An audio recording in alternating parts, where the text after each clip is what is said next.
This is completely different. First of all, there's no major snow on the ground, at least at the moment, though there is a winter storm warning for my route. I'm just not exactly sure where yet I'm going to hit that winter storm, whether it's going to be while I'm still in Oregon and Washington State, or if it'll be when I get into Idaho or Montana. Really not sure yet. I just know at some point I'm going to hit some kind of winter storm weather, which I am not looking forward to, but, well, it is what it is. So, before I get too carried away, that is just gorgeous right there. I-5 on the west coast of the U.S. has so much scenery to offer, it's incredible. But if you saw the title of this video, you know this is not just me joyfully squealing about terrain and scenery. I have a real bone to pick with the state of Oregon.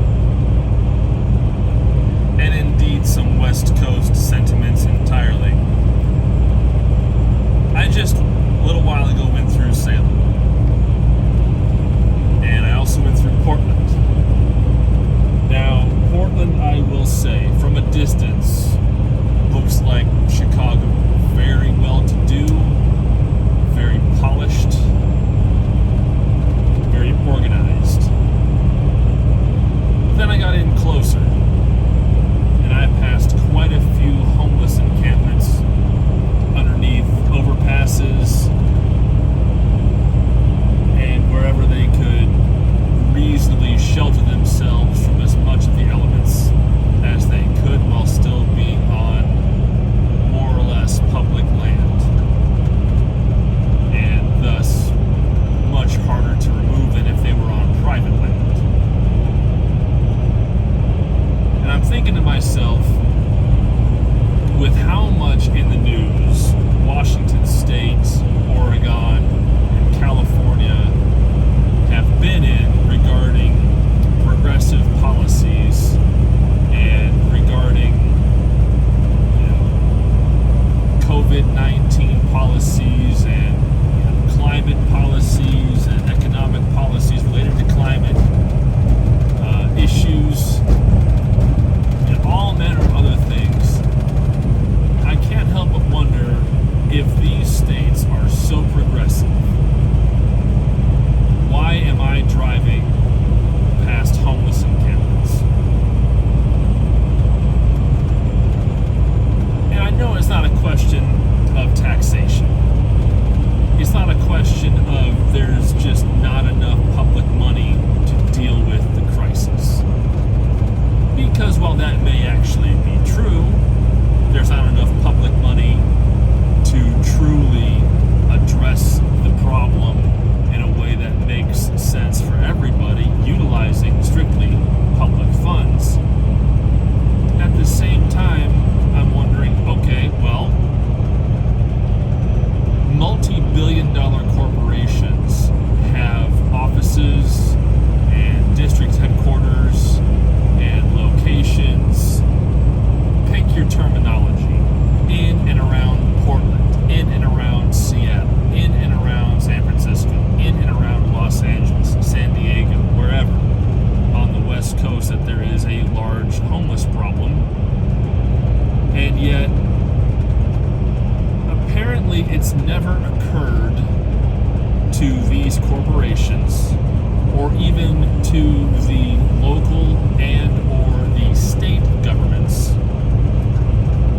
to seek to partner with these multi-billion-dollar corporations, or even multi-million-dollar corporations, to get these people off of the street, number one, by force, but number two, in such a way that it actually works to the mutual long-term benefit of all parties involved.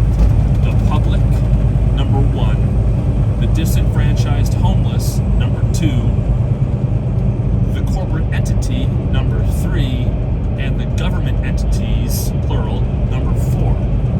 Now, what do I mean by this. Because number one, the public is being disserved or underserved by their government entities that they elected in this problem still persisting and not being addressed in a way that actually makes good sense for the public, the tax-paying public. Okay? Number one. Number two, the disenfranchised homeless, they're being underserved because they could be useful, contributing members of society. So they're not being served. Let's just start from there as the point of argument. And let's see if I can make good sense of this through the course of this video. If you're going to bother to watch, we'll see if you can make it through my logic to the end and actually find that I'm saying something that makes common sense or good sense or is just completely stupid and I should shut up. Well, we'll find out in the long run. Number three, the corporations. Now, they're a favorite enemy and target of everyone, myself included, because I have been taken advantage of, as have most people, by a corporate entity in some capacity, whether it was a small corporate entity or a very large corporate entity. It's just the way of things. Something happened to most of us, and as a result, the corporate entity benefit while we, the individual person, did not. Okay? Whether that issue was very small, like a little bit of price gouging on a cheap product or whatever, or very large to the point where the only way to resolve the issue is through a legal challenge, which itself is fraught with its own peril because of the lawyers and attorneys that the corporate entity can bring to bear. You know, we've all suffered in some capacity, but the main thrust of my argument as to why the corporations can be useful here is because there's a lot of job shortages in terms of, not job shortages, there's a plethora of jobs and a shortage of willing employees, at least at the moment, depending on who you talk to, where you're at, and what the situation is. A lot of that is as a result of the effects of the pandemic, as I recall. Other elements are as a result of very poor fiscal policy and the handouts of free money, thus incentivizing people not to return to work in order to maintain a presence on the government payout, as it were. And also, there is a very real need for the wage situation in a lot of industries, basic and not, to be addressed, because while the cost of living has increased dramatically, wages for most working people have not.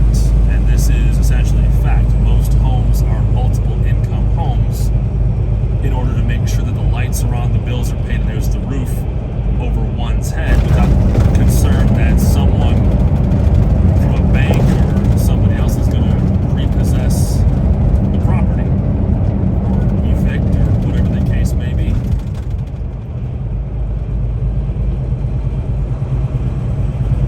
So that's a problem. But whether or not all these homeless people are truly disenfranchised by extraordinarily high costs of living or some other factor, I do not have all the information available to me at this very moment while I'm driving, of course, to make that assertion that this is why this is being caused. It's a colossal mix of events. There's mental illness elements, there's addiction elements, there's poor financial responsibility elements, there's cost of living elements, there's a shortage of housing elements. I mean, there's, pick your poison. There's a whole lot of them that makes this cocktail in what it is. But in this respect, the corporate entities could come into play here because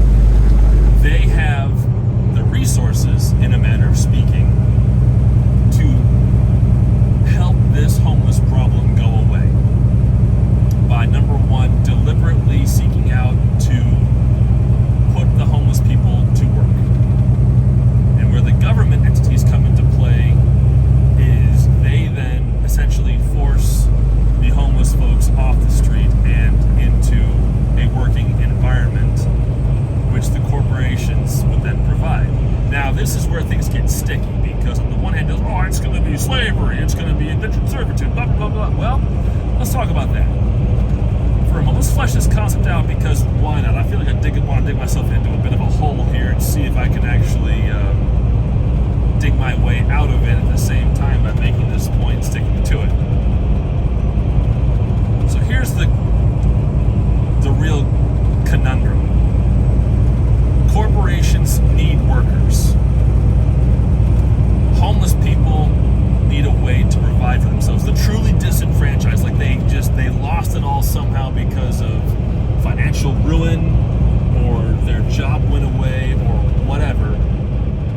Not because of, primarily because of addiction or mental illness. Let's put those, the folks who are addicted, and let's put the mentally ill to one side here. And focus on the truly disenfranchised homeless who they lost their job and their means of providing for themselves. Somehow, some way, all right? We'll start there. Let's see if the space station's open first of all. What do we get? We get the green for go? Or is this joint closed up? Let's find out here. No signal. Are they open or are they closed? Ooh, it's gonna be special. What we got here?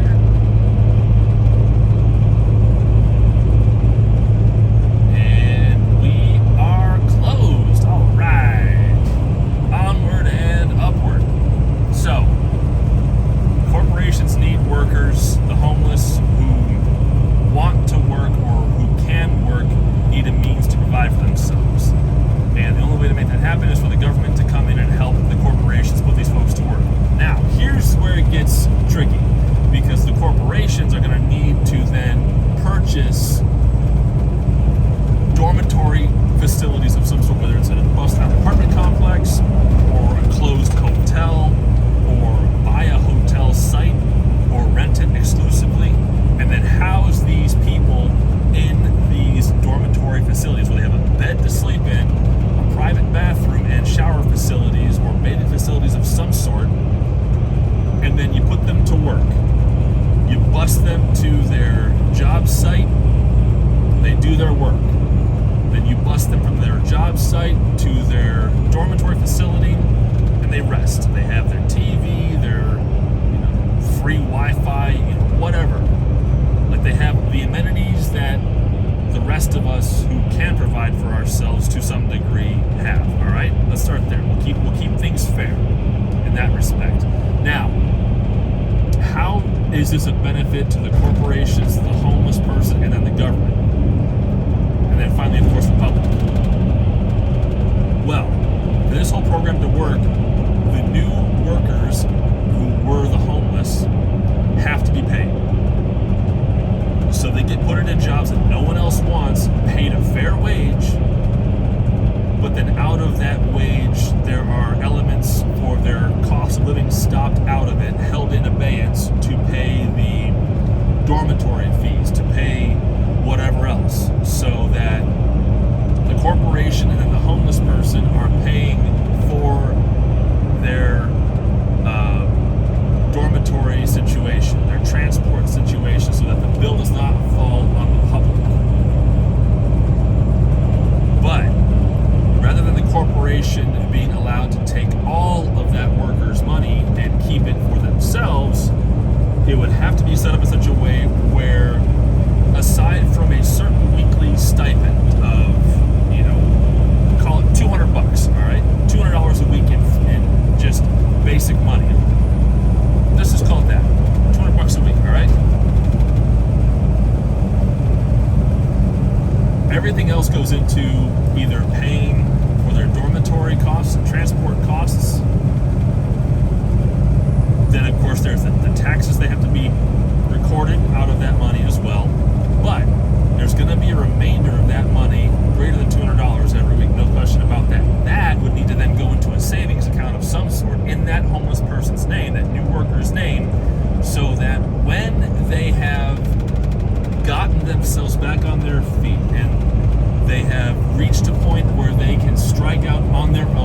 whether it's in a different trade or trucking or warehousing or whatever. Go back to college to become a doctor. Who knows, But it's an opportunity. It's a pipe dream, obviously, because no one wants to be responsible for the homeless. No one is willing to accept the political fallout or the upfront expense required to get these people off the streets and get them into a situation where at the end of that process, they become a financially solvent, contributing member of society. Because let's face it, folks, the United States is not going to transition away from a capitalist mentality or methodology anytime soon. It's just not going to happen anytime soon. We're inching closer and closer to a quasi socio-capitalist method with subscriptions for everything and renting everything, and nothing is yours. You don't really have property.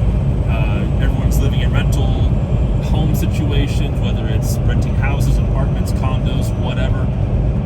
The idea of ownership is really becoming less of a thing in the more urban, more developed, shall we say, portions of the country, because the cost of living is so huge, and because people with money and entities with financial clout are buying properties to use them as additional revenue generating options for themselves. The rich are getting richer. In some ways, the poor are very much getting poorer, and everyone in between is just kind of left looking around wondering how we're going to get out of that mess and become the rich while avoiding becoming the poor. I'm in that boat. I want to own property. I want to be able to drive my truck, and then when I'm done driving my truck, I pull my truck onto my property, get out of my truck, walk into my house, and then I am home. That is my goal. That is my dream. That is my plan. That's what I'm working towards.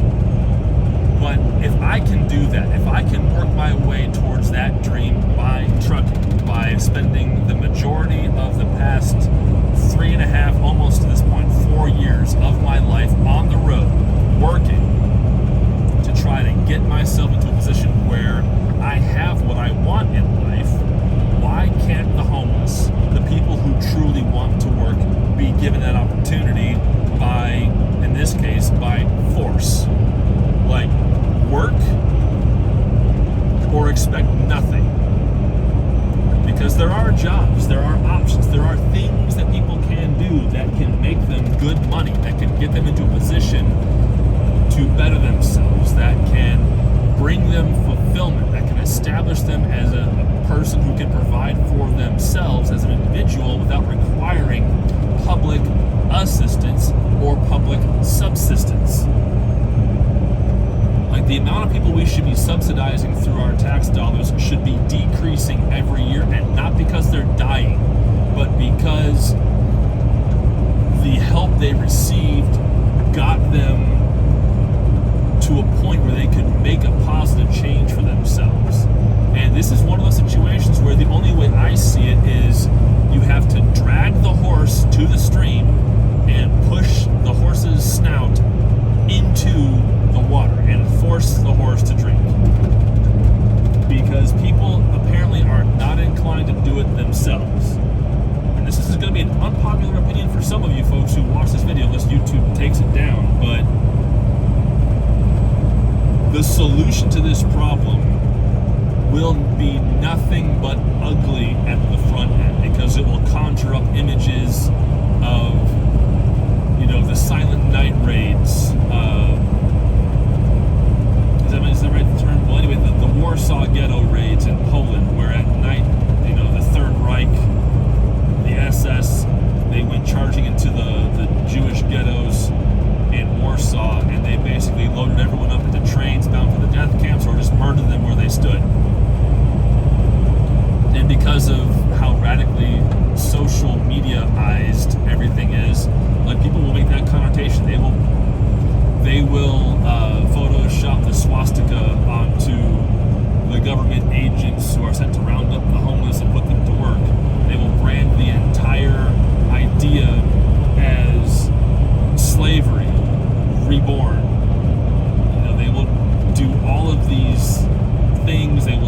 all these things, they'll protest. But the people who will say and do everything against this idea and this potential solution that will attempt to reestablish the able-bodied as self-sufficient people will themselves offer no solution, no idea, no avenue towards individual prosperity that is not public, public money, public funding, public subsistence. And we need to get away from that, because as a nation, we need to reestablish ourselves as a people working to better ourselves individually. And as we work to better ourselves individually, collectively we get better without losing our sense of individual self-worth or individual personality or individual property in the exchange. So that's my radical idea that no one's gonna like as I drive past this beautiful scenery.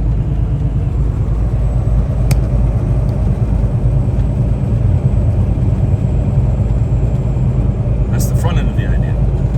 If it works, there's the if it works, hundreds of thousands of lives within 6 months to 2 years could be radically transformed for the better. Because while these people are being put to work in the jobs that no one wants, they could be given training in different trades that are crucially needed. Iron workers, electricians, plumbers, mechanics, all industries that are desperately in need of able-bodied working people. But then what about the mentally ill? What about the addicted? The people who truly cannot help themselves? That's where it gets even worse, deals, because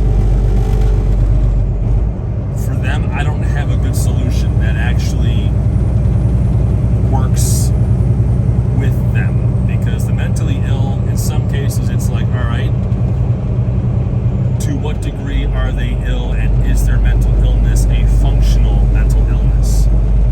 With the addicted, how do you make sure they get clean while at the same time keeping them busy enough without they suddenly end up hurting themselves or killing themselves by accident in their forced labor, as it were, their forced, shall we say, their forced rebirth from their destitute, addicted selves into functional people again. That's where I don't know how it works. But maybe it does. Maybe the same methodology, just putting their noses to the grindstone and not letting up until they actually make something of themselves. Maybe it does work for them. Maybe it doesn't. Maybe they swim, maybe they sink. I don't know. But our great cities in this nation, West Coast, East Coast, and Midwest, because Chicago has its own homeless problem as well, and so does Milwaukee and a few other places that you wouldn't think would have it, but yeah, they do. Our great cities should not have these blights of homeless encampments, because these people literally have nowhere else to go. This should not be happening, and we should have implemented a solution long before it reached this point, long before COVID, long before the 2007 or 8 financial crisis and the Great Recession. We should have done this decades ago. But it is politically expensive. And someone's going to have to be willing to lose an election in order for these people to get back on their feet, to become human again, to feel pride in themselves again. And I say that with great sincerity and absolute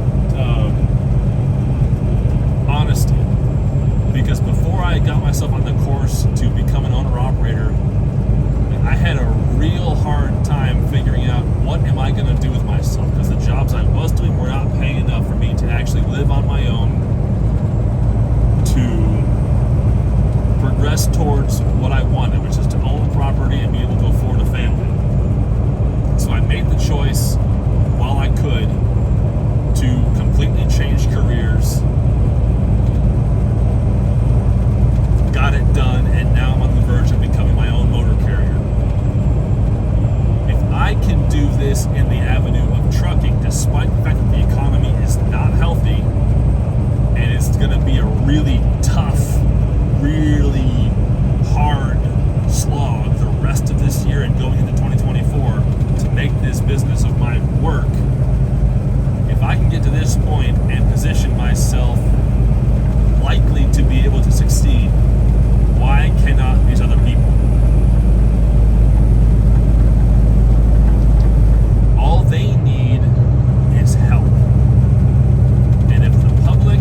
who will want public money to offset their costs.